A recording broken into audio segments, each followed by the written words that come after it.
வணக்கம் நண்பர்களே. இன்றைக்கு என்னுடைய சமையல் அறையில் சுவையான மொறுன்னு வெங்காய பக்கோடா எப்படி செய்கிறதுன்னு செய்து காட்டுறேன். வாங்க பார்க்கலாம். மிக்ஸி ஜாரில் ஒரு 25 கிராம் இஞ்சி, ஒரு 50 கிராம் பூண்டு, 6 பச்சை மிளகாய் காரத்துக்கு தகுந்த மாதிரி சேர்த்துக்கோங்க. நம்ம சிகப்பு மிளகாத்தூளும் கொஞ்சம் சேர்த்துப்போம். ஒரு ஸ்பூன் சோம்பு. இதெல்லாம் என்னென்னா க்ரஷ் பண்ணி எடுத்துக்கலாம்.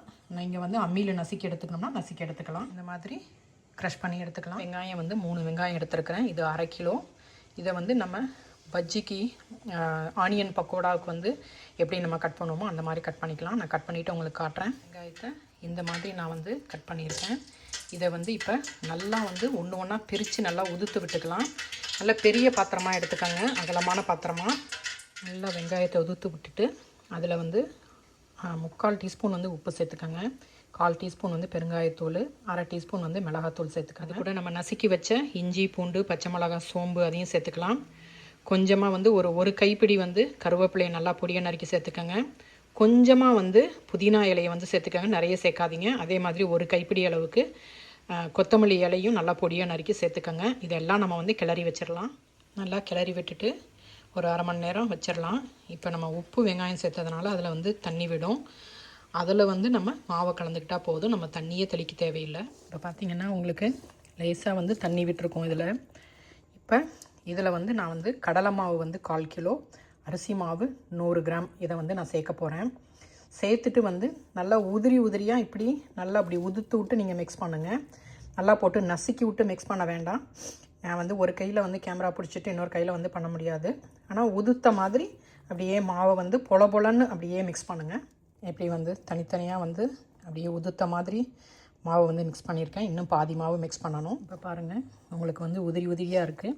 ஆனால் மாவு கொஞ்சம் கீழே இருக்குது. இந்த மாவு ஒரு 5 நிமிஷம் இதை அப்படியே விடுங்க. திரும்ப கிளறிட்டு நமக்கு அப்பையும் மாவு கொஞ்சம் கீழே இருக்குது அப்படின்னா லேசாக தண்ணி தெளிச்சிக்கலாம். ஓகே, இப்போ பார்த்திங்கன்னா இன்னும் நல்லா மாவு ஒட்டிருச்சு. கொஞ்சம் லேசாக தண்ணி தெளிச்சிக்கிறேன் நான் இந்த இடத்துக்கு மட்டும். அடுப்பில் எண்ணெய் காய வைங்க ஒரு பாத்திரத்தில்.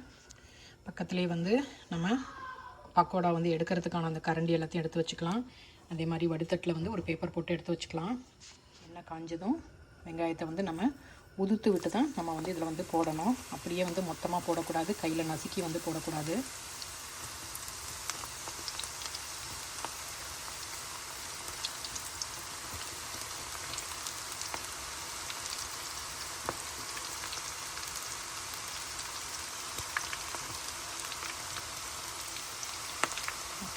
கொஞ்சம் வேகட்டும். அதுக்கு பிறகு நம்ம திருப்பி விடலாம், இல்லை கலக்கி விடலாம்.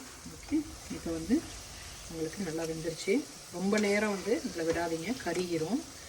வெங்காயமும் நமக்கு இந்த பிங்க் ஆனியனுங்கிறதுனால உங்களுக்கு ரொம்ப கருகின மாதிரி தெரியும். இப்போ இந்த சமயத்தில் நம்ம எடுத்துடலாம். இப்போ மீதம் இருக்கிறதையும் இதே மாதிரி பொரிச்சு எடுத்துக்கலாம். நம்ம